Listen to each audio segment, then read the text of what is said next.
ഇനിയുള്ള ദിവസങ്ങളിൽ നമ്മുടെ വിദ്യാർത്ഥികളും പാരൻസും കീം 2024 അലോട്ട്മെൻറ്റ് പ്രോസസ്സിനായിട്ട് പ്രിപ്പയർ ചെയ്യുമ്പോൾ ഭൂരിഭാഗം സമയവും അവർ ഒരു ചെറിയ ടെൻഷനിലായിരിക്കും. ഏത് നേരം കീമിൻ്റെ പേജിൽ പോവുക, നോട്ടിഫിക്കേഷൻസ് റിഫ്രഷ് ചെയ്യുക, അലോട്ട്മെൻറ്റ് ലിസ്റ്റിൽ പോവുക, വന്നിട്ടുണ്ടോ എന്ന് നോക്കിക്കൊണ്ടിരിക്കുക, ഫ്രസ്ട്രേറ്റഡ് ആവുക, പിന്നെയും പോവുക, നോക്കിക്കൊണ്ടിരിക്കുക, യൂട്യൂബ് ചാനൽസ് പരിശോധിക്കുക, എന്തെങ്കിലും അനൗൺസ്മെൻറ്റ്സ് വന്നിട്ടുണ്ടോ എന്ന് നോക്കുക, ടെൻഷൻ അടിക്കുക. ഒരു കാര്യം നിങ്ങൾ മനസ്സിലാക്കേണ്ടത്, നിങ്ങളുടെ ഭാഗം +2 പരീക്ഷ എഴുതി ആ ഭാഗം നിങ്ങൾ നിറവേറ്റി, കീം എൻട്രൻസ് എക്സാം എഴുതി ആ ഭാഗവും നിങ്ങൾ നിറവേറ്റി, നിങ്ങളുടെ റാങ്ക് വന്നു. ഇനി നിങ്ങൾ കൊടുക്കാവുന്നതിൽ വെച്ച് എല്ലാ ഹോംവർക്കും കഴിഞ്ഞ് നിങ്ങൾ നല്ല ഓപ്ഷൻസ്, നിങ്ങൾ നല്ലത് എന്ന് ചിന്തിക്കുന്ന, നിങ്ങൾക്ക് നല്ലത് വരും എന്ന് ചിന്തിക്കുന്ന ഏറ്റവും നല്ല ഓപ്ഷൻസ് ആ ഓർഡറിൽ നിങ്ങൾ സബ്മിറ്റ് ചെയ്ത് കഴിഞ്ഞു.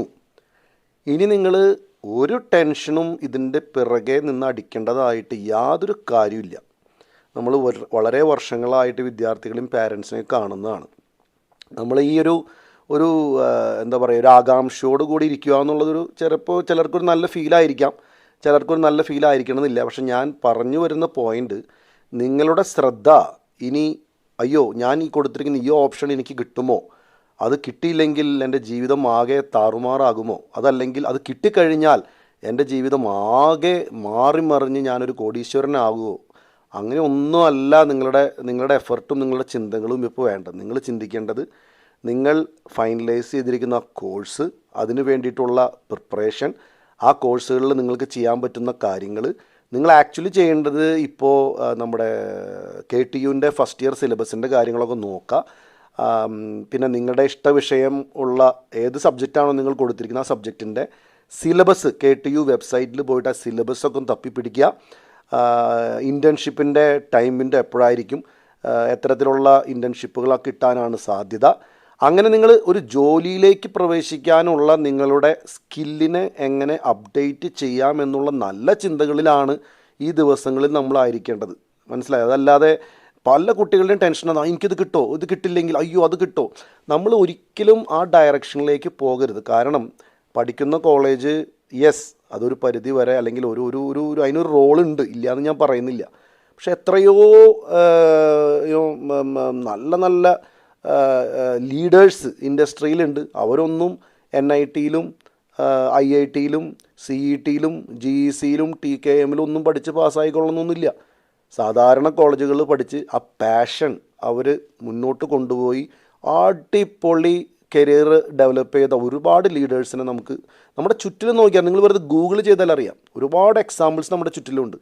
അപ്പോൾ ഇത് ഒരു കോളേജ് സെലക്ഷൻ അല്ലോ എൻ്റെ ഓപ്ഷൻ വരുമ്പോൾ എന്ത് സംഭവിക്കും എന്നുള്ളത് നിങ്ങൾക്ക് അത്രമാത്രം ടെൻഷൻ അടിക്കാനായിട്ട് ഒന്നുമില്ല എന്ന് പറയാനാണ് ഞാൻ ഈ ഒരു വീഡിയോയിൽ ഞാൻ ഉദ്ദേശിക്കുന്നില്ല, വേറെ ഒന്നുമല്ല. കാരണം സിമ്പിളാണ്. കഴിഞ്ഞ വർഷത്തെ ട്രെൻഡ് നോക്കിക്കഴിഞ്ഞാൽ നിങ്ങൾക്ക് ഏകദേശം അറിയാം. തേർഡ് അലോട്ട്മെൻ്റ് ആകുമ്പോൾ എങ്ങനെയൊക്കെയാണ് വരാമെന്ന് നിങ്ങൾക്ക് ഏകദേശം അറിയാം. അതിൽ നിന്നൊരു 300-400 റാങ്ക് അങ്ങോട്ടും ഇങ്ങോട്ടും മാറിപ്പോയിരിക്കും. ചിലപ്പോൾ ഒരു 100 റാങ്ക് മാറിപ്പോയിരിക്കാം. സോ ബി ഇറ്റ്, അങ്ങനെ ആയിക്കൊള്ളട്ടെ. അതിന് നമ്മൾ ഒരുപാട് അതിന് വേണ്ടി പ്രയാസപ്പെടാനും വറി ചെയ്യാനും, ഞാൻ പല യൂട്യൂബ് ചാനൽസിൻ്റെ ഇടയിൽ കുട്ടികൾ ചോദിക്കുന്നത്, ഇത് കിട്ടോ, ഇത് കിട്ടിയില്ലേ, ഇത് കിട്ടിയില്ലെങ്കിൽ എന്ത് കിട്ടും, ഇത് കിട്ടും. നിങ്ങൾ അറിയേണ്ടത് ആ പ്രോസസ്സിൽ കൂടെ പോകുമ്പോൾ എപ്പോൾ ഫീസ് അടയ്ക്കണം, എപ്പോൾ കോളേജിൽ ജോയിൻ ചെയ്യണം, ഇങ്ങനത്തെ കാര്യങ്ങൾ നിങ്ങൾ അറിഞ്ഞിരിക്കണം. അതാണ് ഇമ്പോർട്ടൻ്റ്. അല്ലാതെ ഇത് കിട്ടിയില്ലെങ്കിൽ എന്തോ വലിയ ഒരു വിപത്ത് സംഭവിക്കാൻ പോകുന്നുണ്ട് എന്ന രീതിയിൽ നമ്മൾ ഈ അലോട്ട്മെൻറ്റ് പ്രോസസ്സിനെ ഒരിക്കലും കാണരുത്. നിങ്ങളുടെ റാങ്കിനനുസരിച്ച് കഴിഞ്ഞ വർഷത്തെ നിങ്ങൾക്ക് കീം 2023 എന്ന ലിങ്കിൽ കീം പോർട്ടലിൽ പോയി കഴിഞ്ഞാൽ ഒരു ലെഫ്റ്റ് സൈഡിൽ തന്നെ കാണാൻ പറ്റും. കാൻഡിഡേറ്റ് പോർട്ടലിൻ്റെ ലെഫ്റ്റ് സൈഡിൽ തന്നെ അലോട്ട്മെൻറ്റ് എന്ന് പറഞ്ഞിട്ട് കൊടുത്തിട്ടുണ്ട്. ആ അലോട്ട്മെൻറ്റിൽ ക്ലിക്ക് ചെയ്ത് കഴിഞ്ഞാൽ ലാസ്റ്റ് റാങ്ക് എന്ന് പറഞ്ഞ ലിങ്ക് കൊടുത്തിട്ടുണ്ട്. അവിടെ ക്ലിക്ക് ചെയ്ത് കഴിഞ്ഞ് കഴിഞ്ഞാൽ ഒരു പേജ് ഓപ്പൺ അപ്പ് ആവും. അതിൽ കഴിഞ്ഞ വർഷത്തെ 2023 ലാസ്റ്റ് റാങ്കിൻ്റെ PDF ഓപ്പൺ ആവും. ആ PDFൽ നിങ്ങൾക്ക് ഇഷ്ടമുള്ള, നിങ്ങൾ ഇക്കൊല്ലം കൊടുത്തിരിക്കുന്ന ബ്രാഞ്ചും കോളേജും വെച്ച് ഏകദേശം ആ ഒരു ഐഡിയ നിങ്ങൾക്ക് കിട്ടും.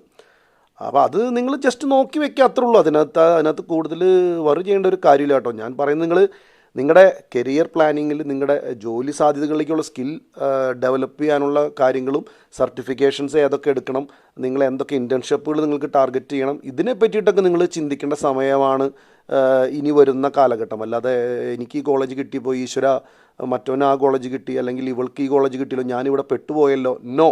അങ്ങനത്തെ ഒരു തോട്ട്സും നിങ്ങളുടെ മനസ്സിനെയും നിങ്ങളുടെ ചിന്തകളെയും കീഴ്പ്പെടുത്താതിരിക്കട്ടെ. Think positive, move forward with lots and lots of confidence. Okay.